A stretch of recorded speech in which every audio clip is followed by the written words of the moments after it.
नमस्कार. पत्रकार हेमंत जोशी तुमचं मी मनापासून इथे स्वागत करतो. पूर्वीच्या काळी डाकू असायचे, लुटपाट करायचे, गावाच्या गावं लुटायचे आणि लुटीतून आलेली जी रक्कम असायची, सोनं नाणं असायचं, धनधान्य असायचं, त्यातला काही हिस्सा हे डाकू दानधर्मात खर्च करायचे. किंबहुना ज्यांच्याकडे प्रचंड काळा पैसा येतो त्यातला काही हिस्सा, तुम्हाला माहिती आहे की आजही असे अनेक बदमाश आहेत की जे कधी शिर्डीच्या दानपत्रात किंवा कधी तिकडे तिरुपतीला मोठाली रक्कम दागदागिने टाकून मोकळे होतात.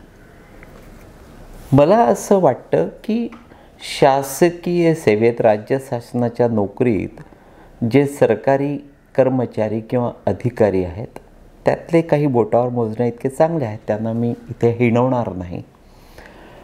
पण असे असंख्य कर्मचारी किंवा सरकारी अधिकारी आहेत की त्यांनी देखील ज्या एका विशिष्ट पोस्टवर असताना त्यांना कोट्यावधी रुपये ते मिळवून मोकळे होतात, या अशा कर्मचाऱ्यांनी, अधिकाऱ्यांनी देखील वेतन घेता कामा नये. उलट महिन्याकाठी त्यांना जी अमाप समाप वरची कमाई होते त्यातली काही कमाई जर त्यांनी सरकारला दिली, सरकारला दान म्हणून दिली, तर मला असं वाटतं की सामान्य माणसाचं त्यातून भलं साध्य जाईल. पण हे असं एवढी प्रामाणिकता त्यांच्यात नक्कीच नसते. मित्रांनो, हा प्रश्न मला निवृत्ती वेतन आणि त्यातून उद्भवणाऱ्या भानगडी, नजीकच्या काळात होणाऱ्या भानगडी, उद्भवणाऱ्या भानगडी, त्यातून मला ही कल्पना सुचली. 8 नोव्हेंबरपासून राज्य शासनाचे कर्मचारी, अधिकारी, विशेषतः निवृत्त झालेले अधिकारी, कर्मचारी, सहकुटुंब रस्त्यावर उतरणार आहेत, आंदोलनं करणार आहेत. म्हणजे ज्यांच्या विरोधामध्ये या कर्मचाऱ्यांनी, अधिकाऱ्यांनी आंदोलनं करण्याची गरज होती, त्यांच्या विरोधात ते सत्तेत असताना त्यांनी कधीही ब्रशब्द उच्चारला नाही. पण आता नेमके फडणवीस शिंदे सरकार अस्तित्वात असताना या अशा कर्मचाऱ्यांना, अधिकाऱ्यांना अचानक ही या पद्धतीची दुर्बुद्धी सुचली आहे. म्हणजे मराठा आरक्षण आंदोलन येत्या काही दिवसामध्ये कदाचित संपेल, संपुष्टात येईल आणि त्यानंतर लगेचच या नव्या आंदोलनाला सुरुवात होणार आहे. थोडक्यात काय तर काहीही करून भारतीय जनता पक्षाला किंबहुना देवेंद्र फडणवीस यांना स्वस्थ शांत बसू द्यायचं नाही, हे काही झारीतल्या शुक्राचार्यांनी मुद्दाम ठरवलेलं आहे. आणि त्या पद्धतीनं लोकांना, सामान्य माणसांना, जनतेला, अधिकाऱ्यांना, कर्मचाऱ्यांना उचकवून त्यांना रस्त्यावर आणण्याचे पद्धतशीर हे असे या पद्धतीचे प्रयत्न या अशा दुष्ट मंडळींचे सुरू असतात, सुरू आहेत. अर्थात फडणवीस नक्की या साऱ्या प्रकारांना पुरून उरतील याची मला खात्री आहे. मित्रांनो, वास्तविक निवृत्ती वेतन योजना म्हणजे निवृत्तीनंतर जे वेतन देण्यात यायचं, ती जी योजना होती ती 2005 साली, म्हणजे ज्यावेळेला विलासराव देशमुख मुख्यमंत्री होते आणि जयंत पाटील अर्थमंत्री होते, त्याच वेळी ही योजना बंद करण्यात आली.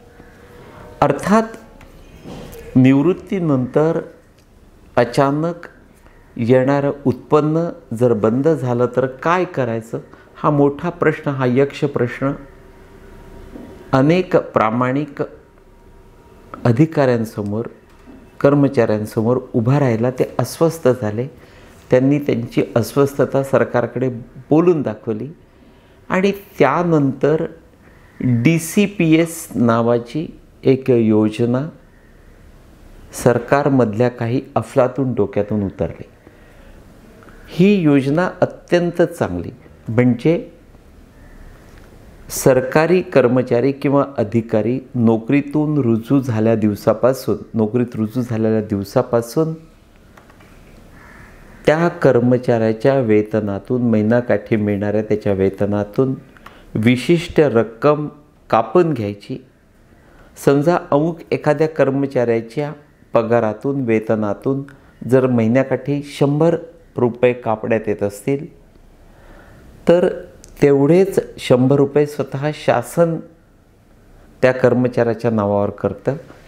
आणि जेव्हा असा कर्मचारी निवृत्त होतो तेव्हा थोडक्यात काय, तर त्या कर्मचाऱ्याची जेवढी रक्कम जमा झालेली असते तेवढीच रक्कम त्याला शासन देते आणि त्यातून, त्या मिळणाऱ्या मोठ्या रकमेतून उर्वरित आयुष्य तो कर्मचारी किंवा अधिकारी खऱ्या अर्थानं समाधानाने घालवू शकतो.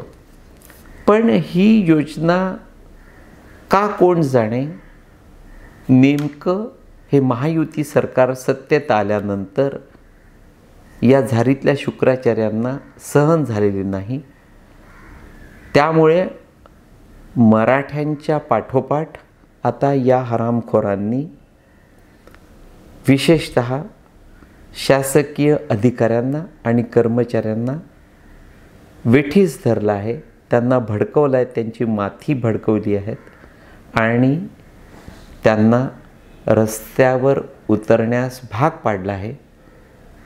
थोडक्यात काय, तर DCPS ही जी योजना 2005 सालापासून शासनानं सुरू केली होती ती बंद करण्यात यावी आणि ती योजना बंद केल्यानंतर पूर्वीसारखी निवृत्ती वेतन योजना पुन्हा सुरू करण्यात यावी, हा असा त्या आंदोलनाचा विषय आहे. मित्रांनो, जर शासनानं पुन्हा एकदा पूर्वीची निवृत्ती वेतन योजना सुरू केली तर सरकारी कर्मचाऱ्यांवर, अधिकाऱ्यांवर खर्च होणारा वेतन, म्हणजे थोडक्यात काय की त्यांना जो वेतन देण्यात येतं, त्यांना जो पगार देण्यात येतो, प्लस हे निवृत्ती वेतन, यामध्येच सरकारचे, शासनाचे जवळपास 40% रक्कम निघून जाते. थोडक्यात काय, तर 40% रक्कम जर सरकारी कर्मचाऱ्यांवर, अधिकाऱ्यांवर, सरकारमध्ये काम करणाऱ्यांवर खर्च केल्या गेली तर केवळ उरलेल्या 60% रकमेतून या राज्याचा जो आर्थिक विकास आहे तो शासनाला करावा लागणार आहे. आणि मला असं वाटतं, किंबहुना अनेकांच्या मते तेच आहे, की या पद्धतीची विनाकारण पुन्हा निवृत्ती वेतन योजना सुरू करून सरकारनं स्वतःची डोकेदुखी वाढवून घेऊ नये आणि जनतेला, राज्याला पुन्हा अधिकाधिक वारंवार कफल्ल बनवून सोडू नये. 2005 ते 2014 म्हणजे सलग 9 वर्ष राष्ट्रवादी आणि काँग्रेस सत्तेत होती. या आघाडीचं सरकार सतत 9 वर्ष सत्तेत होतं. त्यानंतर 2019 ते 2022 जवळपास 2.5 वर्ष राष्ट्रवादी काँग्रेस पुन्हा सत्तेत होती. शासकीय कर्मचारी, अधिकारी आणि निमशासकीय अधिकारी, कर्मचारी, शिक्षक, महामंडळ या साऱ्यांसाठीच 2005मध्ये काँग्रेस राष्ट्रवादी आघाडी सरकारनं ही पेन्शन, ही निवृत्ती वेतन योजना बंद केली. त्यावेळी या राज्यातल्या कोणालाही सरकारविरोधात आंदोलन करावं असं वाटलं नाही. सारे मूग गिळून गप्प होते. विशेष म्हणजे राज्यातले विक्रम काळे यांच्यासारखे शिक्षक आमदार हे सत्ताधारी पक्षांचे होते. त्यांनीही कधी बोंब ठोकली नाही, आकांड तांडव केलं नाही, छाती बडवून घेतली नाही. आणि आता अचानक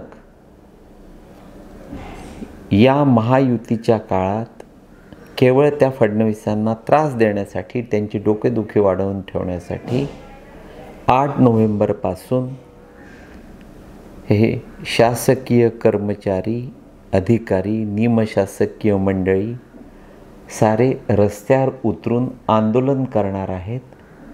पूर्वीची निवृत्ती वेतन योजना सुरू करा असा त्यांचा आग्रह आहे, त्यांचं सांगणं आहे.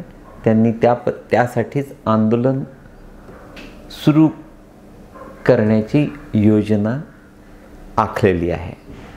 मला हेच कळत नाही की नेमकं काँग्रेस किंवा राष्ट्रवादीचं सरकार किंवा त्या दोघांचं सरकार सत्तेत असताना या अशा विषयांना, मग तो मराठा आरक्षणाचा विषय असेल किंवा या पद्धतीचा निवृत्ती वेतन योजनेचा विषय असेल, अशा वेळी संबंधित लोकांचं, जनतेचं, कर्मचाऱ्यांचं, अधिकाऱ्यांचं तोंड का गप्प असतं? आणि आज आपल्या या राज्यामध्ये भारतीय जनता पक्ष या अशा पद्धतीच्या विरोधी नेत्यांना नामोहराम करतो आहे, डॉमिनेट करतो आहे, संपवतो आहे, त्यांना रस्त्यावर आणतो आहे. म्हणून अतिशय खालच्या पातळीवर जाऊन या पद्धतीनं अनेकांची, लोकांची, जनतेची माथी भडकवण्याचा जो गलिच्छ प्रकार सुरू केला आहे तो नक्की कुठेतरी थांबवायला हवा. आणि सर्वसामान्य जनतेनी, मतदारांनी झारीतल्या या शुक्राचार्यांना नेमका धडा शिकवायला हवा. तूर तेवढंच मित्रांनो. नमस्कार.